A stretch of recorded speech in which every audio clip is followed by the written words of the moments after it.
Merci d'avoir choisi de regarder Arc-en-Ciel Télévision et Arc-en-Ciel RTV sur YouTube. Fidèles téléspectateurs, pour ce nouveau numéro de votre magazine, nous avons le plaisir de recevoir sur ce plateau Théo Lutumba, modéliste, entrepreneur, et avec lui, nous allons parler du mode et de l'entrepreneuriat.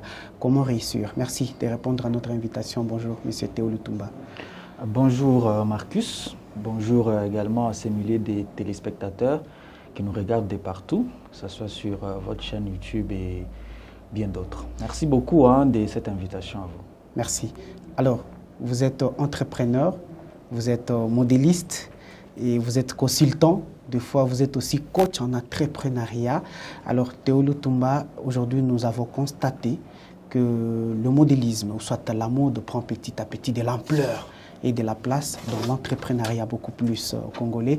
Est-ce que ce sont les raisons qui vous ont poussé d'entreprendre dans ces secteurs précis?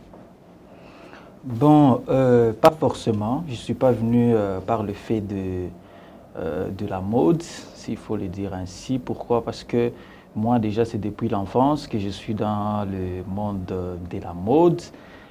C'est-à-dire que je n'ai pas voulu attendre l'effervescence ou de la mode en RDC pour devoir me lancer parce que c'est un secteur porteur, etc. Non.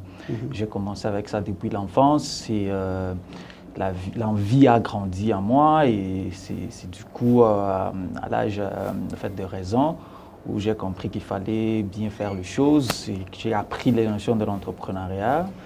Cela m'a poussé justement à professionnaliser le secteur à mon niveau, avoir une marque, etc. Donc, c'était d'abord depuis l'enfance que j'ai fait ces métiers.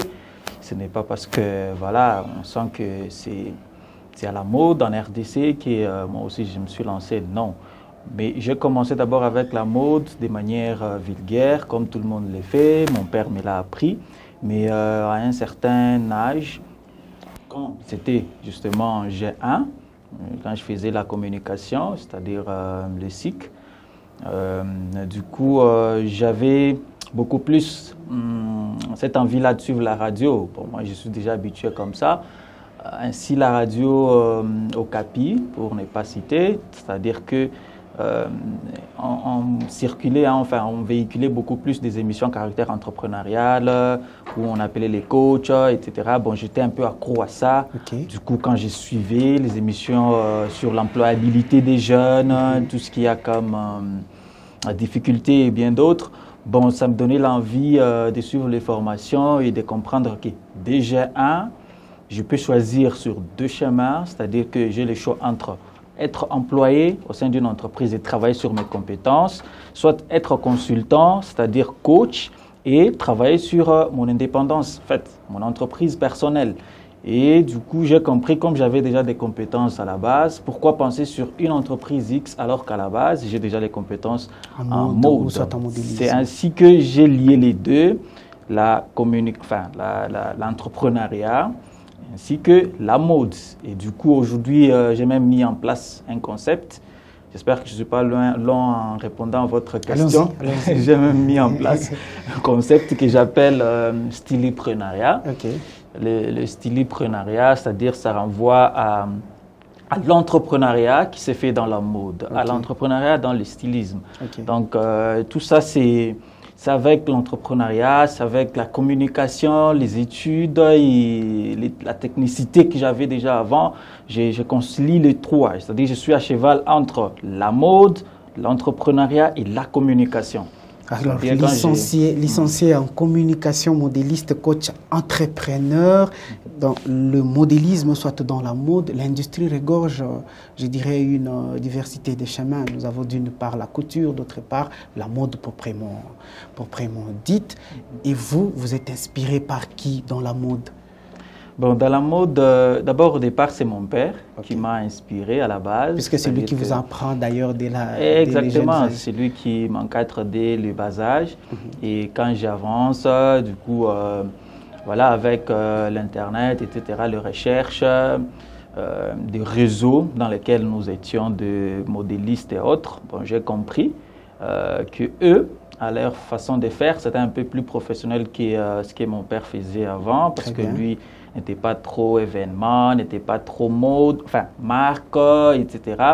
Bon, j'ai acquis aussi ces côtés-là avec les recherches et en côtoyant les autres dans des réseaux où on échangeait avec certains stylistes et autres. Du coup, j'ai compris que voilà, il fallait professionnaliser ça, il fallait avoir la marque, il fallait pousser ce que je faisais avant qui semblait ne pas être bien à mon sens. Voilà. Est-ce qu'il y a une démarcation entre la mode que vous proposez et la mode étrangère? Parce qu'on se rend compte que dans la ville de Lubumbashi, par exemple, ou soit dans la province du Haut-Katanga, la RDC en général, nous sommes envahis par une mode étrangère, quelle que soit la couture qu'on peut proposer, mais la mode, on sent que ça reflète une autre civilisation. Est-ce que vous faites une démarcation lorsque vous nous proposez une mode? La mode, c'est en fait une mode, enfin un sens de vie commune. Je peux appeler ça comme ça. Nous adoptons tous ce style de vie-là, ce style d'habillement-là, et ça s'appelle mode. Nous sommes à la mode. On ne crée pas ou on ne recrée pas un nouveau monde ou une nouvelle roue qui n'existe pas. Nous marchons sur ce qui a déjà été créé et nous essayons à notre niveau de rectifier, de modifier cette roue qui a été déjà créée, cette roue qui existe. Du coup, la démarcation, oui, au niveau des styles, au niveau de la créativité en tant que styliste, au niveau du savoir-faire, en tant qu'artiste, mais pas au niveau de penser, mettre en place ce qui n'existe pas. Non, attends, tu appelles ça ce qui n'existe pas parce que tu n'as pas encore fait des recherches. Ça se trouve déjà quelque part. Soit tu t'es inspiré de ça pour créer ton style. Du coup, ça n'existe pas. En fait, tu as aussi un peu copié, mais tu n'as pas collé.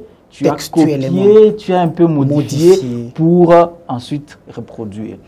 Et donc, je me dis toujours, quand cette question-là arrive, mais qu'est-ce que vous créez ici localement? Ce n'est pas seulement ce qui vient de l'extérieur qui vous dupliquez, etc. Bon, vous voulez quoi? Les gens sont déjà habitués à porter ce que l'on voit. Pourquoi proposer ce qui n'est pas habillé dans la rue? Parce que la mode, c'est ce qui doit être habillé, fait dans la rue. Je dois créer un habit extravagant pour montrer que je suis styliste, je connais la créativité. Mais après, je vais en faire quoi? Qui va acheter ça? Du coup, je m'inspire sur ce qui existe. Si seulement je produisais ça ici localement, peut-être que, voilà, monsieur le réalisateur va forcément solliciter mes services, mes produits, parce qu'il porte déjà cette chemise, j'allais dire, il porte déjà ces boubous-là, etc. Vous voyez, donc on s'inspire sur ce qui existe pour créer aussi, ajouter une certaine donne, ajouter une certaine valeur, parce que d'ailleurs, on parle de l'entrepreneuriat aussi. Surtout. Dans l'entrepreneuriat, quand on est dans la mode, il faut voir la valeur ajoutée. Valeur ajoutée, on ne doit pas penser innovation, technologie, grand-chose, non. Quand je parle de valeur ajoutée, aujourd'hui, je peux me dire, Monsieur Marcus a besoin, n'est-ce pas, d'une chemise. Et si j'ai personnalisé cette chemise, ça va encore plus le marquer. Et plus tard, il va vouloir me suivre. Si vous avez un boubou qui a Marcus de l'autre côté, et je vous la propose, même si vous n'avez pas d'argent, vous me direz que dans une semaine, revenez prendre votre argent. Vous voyez, vous ajoutez une valeur sur ce qui existe. Vous voyez comment nous réfléchissons. On ne pense pas recréer un nouveau monde pour se différencier des autres. Tant mieux, on peut le faire, mais avec cette valeur ajoutée, que ce soit en fait ce que la cible demande, ce que les clients ont besoin. Et c'est sur cette base-là, en fait, d'ailleurs, j'ai conseillé mes coachés parce que je suis en train de coacher un groupe d'entrepreneurs. Je suis pris dans un programme de la Banque mondiale qui est piloté ici à Lubumbashi et dans certaines villes de la RDC. Je leur dis toujours, attention, parce qu'eux, ils ont été lauréats dans un groupe et puis moi, je suis consultant, on m'a recruté pour les coacher, etc. Quand j'arrive, ils ont leur business plan. Bon, je demande quel est le modèle économique voilà, vous avez votre produit, mais est-ce que ce produit sera vendable sur le marché? Voilà les aspects que je vous propose. Est-ce que si vous faites ça, oh non, moi je vais produire les vêtements pour enfants parce qu'il n'y en a pas assez, ils sont mis dans les oubliettes, tant mieux. Mais est-ce que les enfants ont l'argent ou ce sont les parents qui doivent acheter pour les enfants? Là d'ailleurs, je voudrais adresser une question. Lorsque vous proposez la mode, à quel âge vous proposez, à quelle catégorie vous proposez votre mode que vous voulez vendre? Dans la segmentation client, quand on pense segmentation client, je dois en fait penser à qui en fait va m'acheter, hein, qui va m'acheter mon produit ou mon service, qui va solliciter mes services. C'est-à-dire que j'ai les B2B et les B2C, les business to business, les business to customer. C'est-à-dire une entreprise qui vend à une autre entreprise, soit une entreprise qui vend à des clients. Et donc, quand moi je suis dans un marché, soit le B2G, c'est-à-dire le business to government, soit vous proposez vos services au gouvernement, ça dépend. Mais moi, je suis dans un service ou bien dans un marché B2C et aussi B2B. C'est-à-dire que si une entreprise vient avec ses vêtements, dizaines, centaines, je reproduis et puis je les lui propose. C'est dans le B2B. Mais les B2C, c'est-à-dire que je dois savoir quelle entreprise a besoin de quoi pour lui proposer ce service-là. Je reviens maintenant sur les B2C, c'est là que se situe votre question. C'est-à-dire que qui sont prêts pour acheter mon produit, qui sont prêts pour acheter mon service ou pour les solliciter. Du coup, je travaille sur ça. Est-ce que ce sont les enfants? Si ce sont les enfants, c'est-à-dire que je vais faire en sorte que je puisse convaincre les adultes, ce sont eux à leur niveau qui vont acheter pour leurs enfants. Vous voyez? Du coup, parce que les enfants n'ont pas le pouvoir d'achat, ils n'ont pas la décision sur l'achat, donc on se focalise d'abord sur les adultes, c'est-à-dire que les directeurs d'entreprise, les journalistes, le médecin, voilà, les étudiants, etc. Au moins, on sait que si quelqu'un a 18 ans, il peut avoir un pouvoir d'achat jusqu'à au-delà des 70 ans, etc. Ça, c'est déjà de l'astuce, ça, c'est déjà les conseils pour ceux qui voudront lancer dans l'entrepreneuriat de la mode, du modélisme. Alors, en tant que coach, vous êtes membre de Luba Consulting, vous êtes des Team Couture. Alors, en tant que coach, en tant qu'entrepreneur, parce que vous avez encadré les gens, est-ce qu'on peut se dire, lorsque quelqu'un voudrait se lancer dans l'entrepreneuriat de la mode, par rapport au développement durable de ces pays ou de cette ville, il y a un problème majeur à résoudre? Oui, exactement, il y a un problème. Il y a un problème, pourquoi pas? C'est-à-dire que dans le développement durable, parce que vous en évoquez, en tant que coach, actuellement, on les recommande parce que le monde est en train d'aller sur tout ce qui est réchauffement climatique, sur tout ce qui est protection de l'environnement, etc. Actuellement, on encourage de plus en plus ceux qui sont dans la transformation, par exemple des déchets, en des produits consommables, dans le recyclage. C'est-à-dire que vous êtes dans l'économie circulaire. Ce que les autres jettent, vous recyclez pour faire un certain produit que l'on peut utiliser avec durabilité. C'est tout ça qui est l'économie durable, tout ce qui est développement durable. Donc, on encourage autant d'entrepreneurs, de plus en plus, on est en train de réduire les concepts jeunes parce que y en a qui se sentent exclus quand ils sont au-delà des 35 ans. Ils continuent à être jeunes. On parle d'office des entrepreneurs.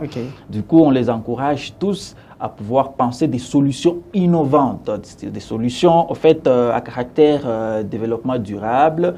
Et voilà, même nous qui sommes dans la mode, on est en train d'y réfléchir. C'est-à-dire que je fais des recherches sur comment recycler certains déchets et faire par exemple des tissus polyester, etc. Nous sommes en train d'y travailler et bien d'autres. Donc, ainsi, on peut aussi contribuer au développement durable de notre communauté. Je ne sais pas si j'ai bien compris votre question. Exactement. Alors, comment réussir son entrepreneuriat dans le modélisme? C'est ça notre sujet du jour. Et directement, on peut se dire, est-ce que vous pouvez nous parler du marché du modélisme aujourd'hui, à Lubumbashi, en RDC? comment est-ce qu'on peut arriver à gérer, par exemple, le problème d'investissement lorsqu'on voudrait bien entreprendre dans ces secteurs? Et parce qu'on en parle, il y a beaucoup d'opportunités d'affaires, non seulement des opportunités d'affaires, mais il y a aussi des opportunités d'investissement, des opportunités de financement qui existent. Exactement. Seulement nous-mêmes qui n'avons pas l'information et la formation, j'ajoute. Et donc, nous devrions être à la quête d'information et de la formation. Quand vous n'en avez pas, vous me direz, j'ai l'idée d'affaires, j'ai une idée projet, mais je n'ai pas de financement. C'est parce que vous n'êtes pas dans un réseau d'affaires, et j'ajoute un réseau ou un réseautage où vous avez des informations à temps réel et à temps voulu. Du coup, ça vous donne une lumière et vous pourrez justement proposer aussi votre projet à des opportunités d'affaires qui existent. Pour ne pas citer, avec votre autorisation, il y a des opportunités, par exemple, de Tony Elumelu Foundation. Ça, c'est 5 000 $, par exemple, qu'on offre aux entrepreneurs, okay, de 18 ans et plus. Vous avez votre idée de moins de 5 ans, vous proposez et puis vous avez un financement. Il y a même des opportunités locales ici en RDC. Okay. Récemment, on avait COPA, dont je parle, concours de plan d'affaires, des projets pilotés par le gouvernement, c'est-à-dire que par l'UCP, appuyé par la Banque mondiale avec plus de 100 millions de dollars américains. Maintenant, là, nous sommes dans la deuxième phase de Transform qui sera pilotée sur 7 villes de la RDC. Mais cherchez l'information parce que les financements, il y en a, mais c'est vous qui êtes, par exemple, en distraction. Sous-informé. Sous-informé. Ne cherchez pas les informations. Oui. Et donc, on pense qu'il n'y a pas de financement lorsqu'on voudrait se lancer. Voilà. Et donc, ayez d'abord votre projet à la base. Et même, je peux vous mettre devant un fait accompli. Aujourd'hui, si on propose à un jeune un 5 000 ou 10 000 $. Qu'est-ce que tu fais avec? Qu'est-ce que tu fais avec? Il va maintenant commencer à réfléchir. Je vais me lancer dans quoi? Il va vouloir faire le commerce général. Il va vouloir sans expérience. Mais cherchez d'abord l'information avant. Faites-vous encadrer par des coachs. Faites-vous accompagner par des incubateurs qui existent comme Luba Consulting. Et demain après-demain, si vous avez votre projet sur table, vous savez bien que mon modèle économique est ainsi. Quand j'ai ma proposition des valeurs, j'ai la vente à tel client, j'ai ma relation client, j'ai de ces côtés-là le canal de communication, j'ai des partenaires clés, des activités clés, des ressources clés, j'ai des coûts et des revenus. Là, vous vous dites, OK, mon modèle économique est très bien connu. Là, je peux maintenant chercher les financements.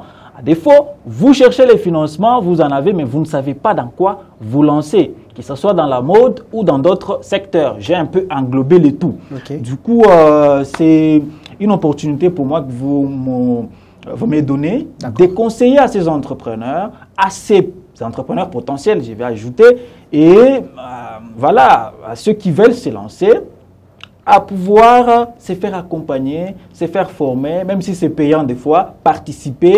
Parce qu'aujourd'hui, si vous voulez être vous dans l'emploi, on vous demandera 2 à 5 ans d'expérience professionnelle. Il n'y en a pas. Mais si vous cherchez au fait à lancer votre propre entreprise, personne ne va vous demander ces expériences. Vous allez apprendre avec des échecs. Sûrement, vous aurez des échecs, mais vous allez apprendre de ces échecs pour réussir avec le temps. Parce que nous, en entrepreneuriat, il n'y a pas la notion de l'échec, il n'y a que l'apprentissage. Quand j'échoue, c'est-à-dire que j'ai appris pour prochainement m'améliorer. Du coup, il n'y a pas des questions liées à l'investissement ou voilà, au financement, seulement si vous êtes sous-informé, un manque d'informations, etc. Merci beaucoup. Ça, c'est une très bonne réponse et encore un très bon conseil parce que c'est ça même, ça entre même dans l'optique de notre débat du jour et de notre sujet. Du coup, lorsque vous proposez la mode dans votre exemple, puisque les autres peuvent nous suivre, comme vous l'aviez dit, les entrepreneurs potentiels sont en train de nous suivre. Tenez-vous compte des défis sociaux et religieux lorsque vous proposez les modes? Oui, on tient compte de cela parce que, voilà, la société a son mode de vie. C'est-à-dire qu'il y a tout ce qu'on appelle mœurs, il y a tout ce qu'on appelle... voilà, mais nous, quand on arrive, c'est-à-dire que c'est vrai que chaque société, il y a toujours une diversité de culture. celui-ci peut avoir acquis une certaine culture parce qu'il était à l'étranger, il est revenu au pays, il adopte cette culture. Mais moi, quand je viens, je propose ma mode, c'est-à-dire que je sais pourquoi je vais proposer ça et qui va acheter ça en fait. Du coup, je ne le fais pas au hasard. C'est vrai que je suis aussi inspiré parfois par la culture, mais voilà, c'est quelle dame, elle s'habille comment, elle fait comment, etc. On est aussi inspiré par eux-mêmes quand ils viennent. Voilà, j'ai besoin de tel type de vêtements. Vous pouvez me le faire parce que même si c'est contre le mœurs, moi bon, c'est dur, mais je le dis quand même, je m'en fous parce que j'ai besoin de l'argent, je propose mes services. Mais parce que vous avez cité aussi religieux et tout. Défis religieux aussi, exactement. Attention, défis religieux, oui. Parce que voilà, notre société est déjà à 90%, s'il ne faut pas que j'extrapole, il y a trop de religions, etc., par-ci, par-là. Chaque religion a son mode d'habillement, etc. Bon, nous, ce qu'on fait, on s'adapte à ce que vous demandez comme produit, comme service, comme prêt-à-porter. Mais nous, des fois, on pense à ce qui est générique, c'est-à-dire que ce qui est parfois unisexe. Vous avez besoin de tel type de vêtements, tel autre. Des boubous comme ce que j'ai porté, c'est unisexe, c'est-à-dire qu'il y a des dames qui peuvent solliciter ça, ou soit les hommes. Voilà, je propose ça et ça peut passer. Pour moi, je n'aurai pas de jugement des valeurs, etc. Où on me dit, voilà, tel type de vêtements, ben, si vous pensez que c'est trop sexy, c'est trop ceci ou cela, bon, du moins, je suis dans ce qui est générique. Mais si c'est des extravagances, c'est-à-dire que c'est de la commande. Alors, en tant que coach, en entrepreneuriat, en tant qu'entrepreneur dans le modélisme, nous osons croire que vous avez déjà une expérience par rapport à vous-même, par rapport à ce que vous avez des autres qui vous disent lorsqu'ils sont en train d'entreprendre dans ce secteur, quelles sont les difficultés majeures auxquelles auxquelles vous avez fait face dans ce secteur du modélisme et entrepreneuriat, et quelles sont ces difficultés auxquelles tout entrepreneur qui aimerait bien entreprendre dans ce secteur devrait s'y attendre? Bon, c'est d'abord le défi d'ordre de financement, d'ordre organisationnel. Voilà, c'est d'abord ça que je peux dire à la base, c'est-à-dire que vous vous lancez, mais aussi le marché, parce que c'est pas évident. Il y en a des marchés qui, vous ne savez pas où ça passe, il y en a qui... Mais nous, en tant qu'entrepreneurs, on est toujours à la quête de ces marchés-là. On est dans des réseaux où on doit chercher l'information, on doit proposer nos services, etc. Donc, dans l'analyse SWOT, les forces, faiblesses, opportunités et menaces, tout à fait. Je connais bien qu'en tant qu'entrepreneur, je dois bien dénicher mes forces et mes faiblesses. C'est-à-dire que mes faiblesses sont telles que j'ai des défis d'ordre, voilà, par exemple, je n'ai pas de financement, je n'ai pas de ceci, je n'ai pas de formation, je n'ai pas ceci, cela. Et je dois profiter ou travailler sur mes faiblesses pour les transformer en force. Et ça, c'est d'ordre interne. Okay. Maintenant, en externe, nous avons aussi les opportunités et les menaces. Quelles sont les opportunités qui s'offrent à moi, que je peux profiter, saisir, par exemple? Et quelles sont les menaces à éviter, à gérer ou à transférer? Donc, on travaille toujours sur l'analyse SWOT quand on réfléchit en ce terme-là de défis et autres. Ne vous focalisez pas sur ce que vous avez comme difficulté, mais travaillez sur vos forces, ayez l'information, faites-vous conseiller par des coachs, c'est très important parce que les échecs, il y en a toujours, les défis, les difficultés et autres, il y en a toujours. Personnellement, on a fait face à ça parce qu'au départ, on n'avait pas de machine qui nous permettait, par exemple, de faire des bons finissages, on n'avait pas des broderies, on n'avait pas ceci, cela, on n'avait pas des grands marchés, on ne nous recommandait pas, en fait, par des clients. C'est en améliorant notre service qu'on a commencé à nous recommander. Je cite un défi et je donne une résolution. Vous voyez comment j'ai évolué. Voilà. Et donc, j'ai fait aussi face, par exemple, à la question des financements, mais j'ai recherché quelques financements et j'en étais quand même bénéficiaire à quelques-uns et autres. Du coup, c'est les chemins qu'il faut voir. En fait, vous comprenez vos défis, vous comprenez vos échecs, vos difficultés, et vous travaillez. Comment je peux faire en sorte que ces difficultés soient des opportunités, ces difficultés soient mes forces, etc. Je dois me faire conseiller, je dois m'informer, voilà, c'est tout ça qu'il faut comprendre en fait. Avec nos jeunes d'aujourd'hui d'ailleurs, même avant même de finir l'université, ne vous dites pas que il ne faut pas embrasser 2 lièvres à la fois, etc. Je vous conseille d'embrasser 2-3 lièvres à la fois parce que vous préparez à une vie professionnelle. Il ne faut pas attendre l'entrepreneuriat quand j'aurai fini parce qu'il y a trop de difficultés. Moi, j'apprends encore des échecs des autres. Non, faites votre propre histoire, etc. C'est ce qu'il faut retenir en fait. Il ne faut pas fuir les difficultés parce qu'il y en a de trop. Théo Lutumba, merci. Je vous remercie Marcus et je remercie aussi Arc-en-Ciel pour cet espace. Et j'espère que ce ne sera pas la dernière fois. Les notions d'entrepreneuriat, c'est très important pour vos téléspectateurs parce que demain, après-demain, on ne va pas fonder une société des employés, mais avec des entrepreneurs. C'est vrai que tout le monde ne sera pas entrepreneur, mais du moins si on a des entrepreneurs qui créent des solutions locales et nous allons nous consommer local. Merci beaucoup pour votre invitation. Merci. Merci de continuer de regarder Arc-en-Ciel Télévision à travers ces différents programmes. Au revoir.